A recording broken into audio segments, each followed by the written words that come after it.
On a mis Jésus à la porte. Et la parole nous dit qu'il est à la porte et il frappe.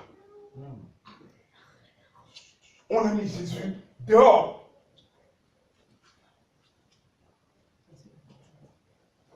On a mis notre salut dehors. On a mis notre vie éternelle dehors, sans s'en rendre compte. Et aujourd'hui, on s'attarde sur le matériel, sur la réussite, sur les acclamations. On vient prendre la place de Dieu. Parce que dans ces bâtiments-là aujourd'hui, quand ils sont assis dans leur grand fauteuil, sur leur trône, à l'intérieur, ils ont des acclamations, ils ont de la reconnaissance, on leur donne de l'argent et toutes ces choses. Mais il n'y a pas la chose la plus essentielle, c'est Dieu. Amen, amen. C'est Dieu. Quel que soit l'endroit où nous allons aller, quel que soit ce que nous allons faire, quel que soit ce que nous entreprenons, s'il n'y a pas Dieu dans cette entreprise, partons de là à courant. Amen. Parce qu'il n'est plus temps de rester à tâtonner, à essayer ci, à essayer ça, pour voir si ça va marcher, si ça va marcher. Il faudrait que nous soyons des brebis qui savent exactement où elles vont. Pourquoi elles savent là où elles vont? Parce qu'elles savent qu'il y a le Seigneur des Seigneurs, le Roi des Rois, qui leur a dit, écoute, prends ce chemin. Et ils savent qu'en prenant ce chemin, ils vont arriver là où il faut arriver. Amen. Amen, amen. Mais beaucoup aujourd'hui refusent ce chemin-là. Beaucoup aujourd'hui refusent cette porte. Elle est très difficile. Parce que ça implique qu'il faut abandonner tout ce que j'ai acquis sur la terre. Ça implique qu'il faut abandonner les richesses et les acclamations des hommes. Amen. Ça implique qu'il faut s'humilier. Amen. Alors que notre Seigneur, il s'est humilié lui-même, s'est fait humilier pour que nous ayons cette vie éternelle-là, que nous ayons ce salut de nos âmes. Amen. On ne dit plus ces choses-là. Non.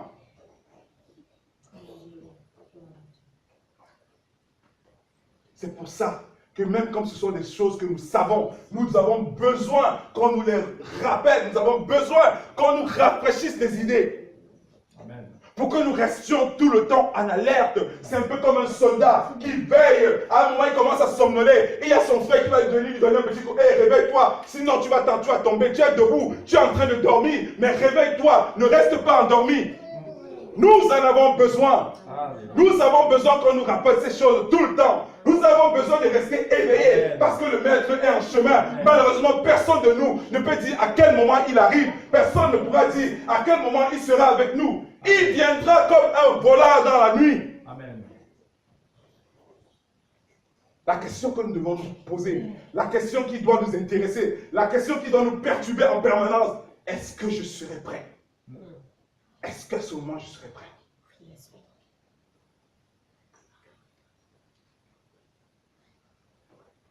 Est-ce que je serai prêt? Il n'est plus le temps. Il n'y a plus le temps de perdre le temps avec des bêtises. Non. Amen, amen, amen. Ce n'est plus ce temps-là. Amen. Le Seigneur nous parle de plus en plus. Il se sert des canaux de plus en plus improbables. C'est pour que nous ne manquions pas d'informations. C'est pour que nous sachions exactement ce qu'il attend de nous. Alléluia. Ne soyons pas comme les autres qui dorment. Non. Ne soyons pas comme eux.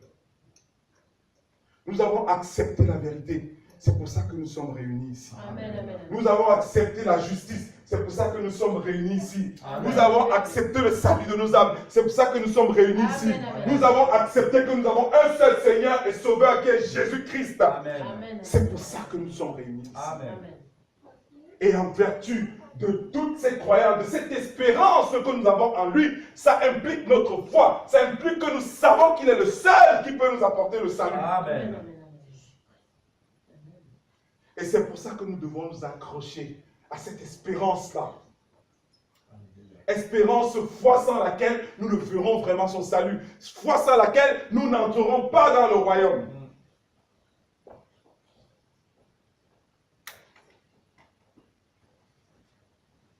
Vraiment, restons encouragés. C'est vrai que les choses de la vie, parfois, peuvent nous amener à faire des choix.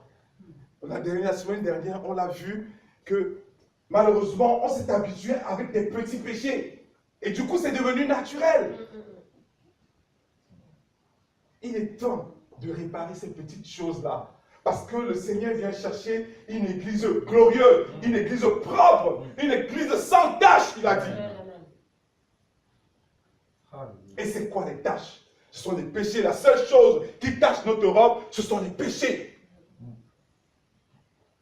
Parfois, on oublie que les petits péchés sont quand même des péchés. Parce que c'est quoi un péché? C'est la transgression de la loi. C'est la transgression des commandements. Toi, tu vas juste tricher par une petite falsification, quelque chose. Quelqu'un d'autre va tricher, va pécher en tuant des gens. Mais vous deux, vous avez péché. Amen. Vous deux, votre place est dans le lac de feu. Amen, amen. À ce moment-là, le Seigneur ne regardera plus que celui-là, il a commis un plus grand péché qu'un autre. Parce que c'est l'homme qui essaie de faire la distinction d'un péché à un autre. Pour Dieu, un péché, c'est un péché. Amen, amen, amen. Nous voulons trop réfléchir à la place de Dieu. Nous voulons trop estimer comment Dieu peut juger quelque chose de grave ou pas grave, de ce que Dieu peut comprendre, ce que Dieu ne peut pas comprendre. Il y aura des surprises. Ne faisons plus de compromis. Restons fermes, quel que soit ce que ça nous coûte. Parce que nous avons l'Esprit de Dieu qui nous accompagnera dans notre démarche, même si c'est difficile, même si nous sommes rejetés, même si nous sommes traités de tous les noms. Ça n'a pas d'importance. Amen, amen, amen. Parce que les autres pourront nous traiter de tous les noms, mais Dieu nous verra vraiment comme une perle. Dieu nous verra vraiment brillants. Dieu nous verra vraiment comme des lions. Dieu nous verra vraiment comme des princes. Parce qu'il a dit que nous régnerons avec lui sur cette terre. Amen. Et nous gardons cette promesse fortement dans notre cœur. Nous savons aujourd'hui que nous ne sommes plus n'importe qui. Nous savons aujourd'hui que nous appartenons à une race céleste. Nous savons aujourd'hui que nous avons cru au Dieu le plus glorieux. Amen.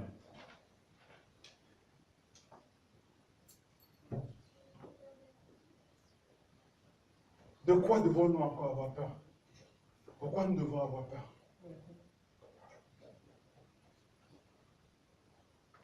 Donc vraiment, restons encouragés. Le message que le frère a donné tout à l'heure, c'est une clé dans notre marche avec le Seigneur.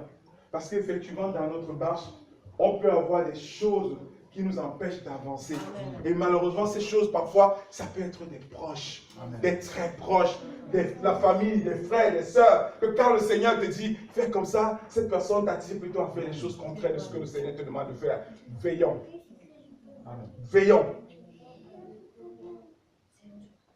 Et malheureusement, dans notre marche, nous serons toujours entourés de ce genre de personnes. On va se séparer d'une personne comme ça, une autre va la remplacer. Parce que c'est un combat permanent, quotidien. Tous les jours, on va en avoir. Parce que Satan ne dort pas. Il a ses serviteurs partout, à tout instant. Il va nous attaquer sur un point aujourd'hui, il ne va pas réussir. Il va essayer un autre point de l'autre côté, il faut essayer de nous faire tomber. C'est Satan, il est comme ça.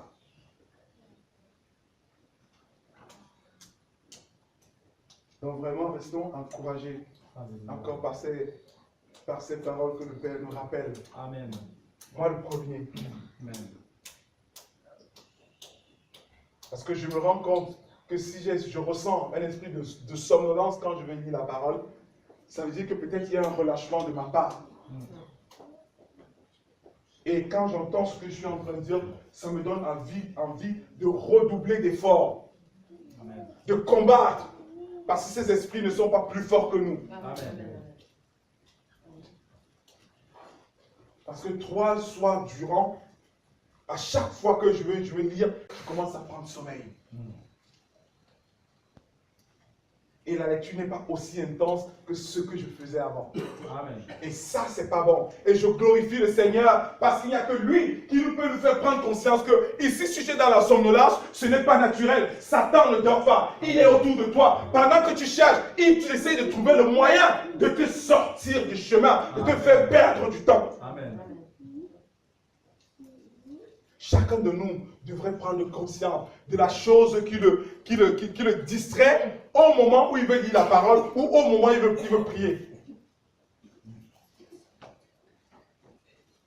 Parce que nous sommes dans un temps où nous devons être prêts. Amen. Toujours prêts. La distraction peut venir de n'importe quoi. Ça peut même venir de nos propres petits-enfants. Amen. Il faut juste travailler le discernement afin que nous ne tombions pas dans ces pièges de l'ennemi. Amen.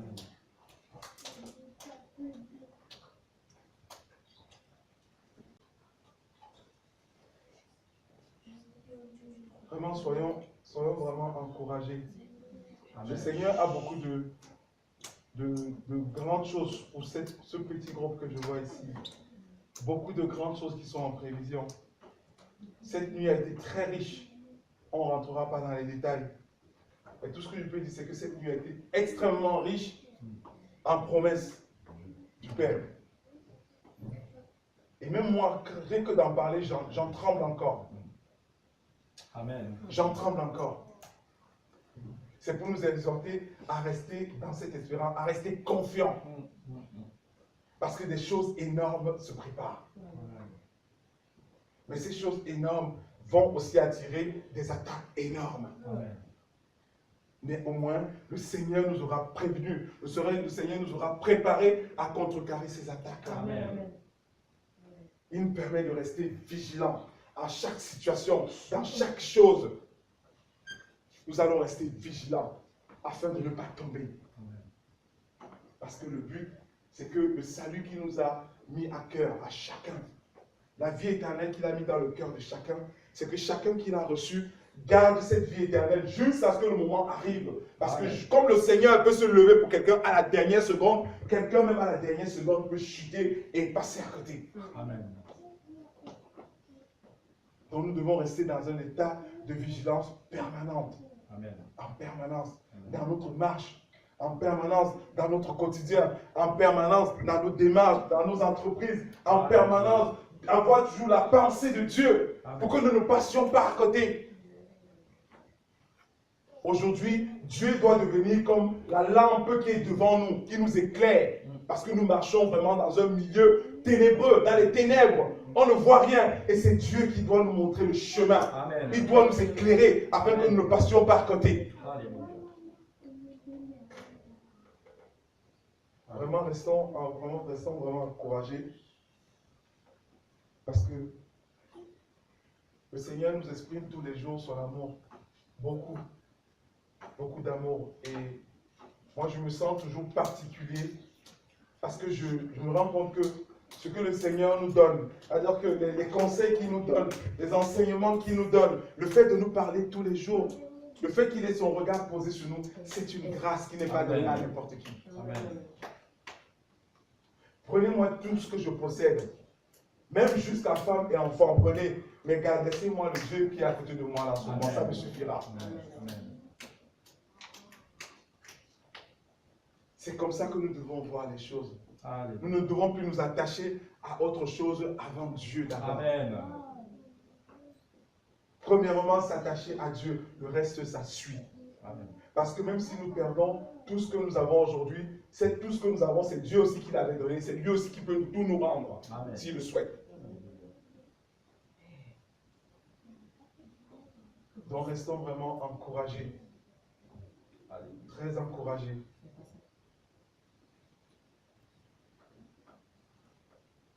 Le Seigneur,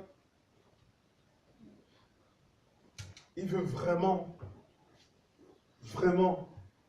que chacun intègre tout ce qu'il vient de se dire. Il veut vraiment que personne ne se dise que c'est impossible. Parce qu'avec lui, rien n'est impossible. Amen. Absolument rien. Et il ne veut surtout pas qu'on entre dans le découragement ou le doute. Parce que ce sont des choses que Satan exploite afin de nous égarer davantage. Amen. Amen. Vraiment que le Seigneur soit glorifié. Il a donné ce qu'il avait donné. Amen. Amen.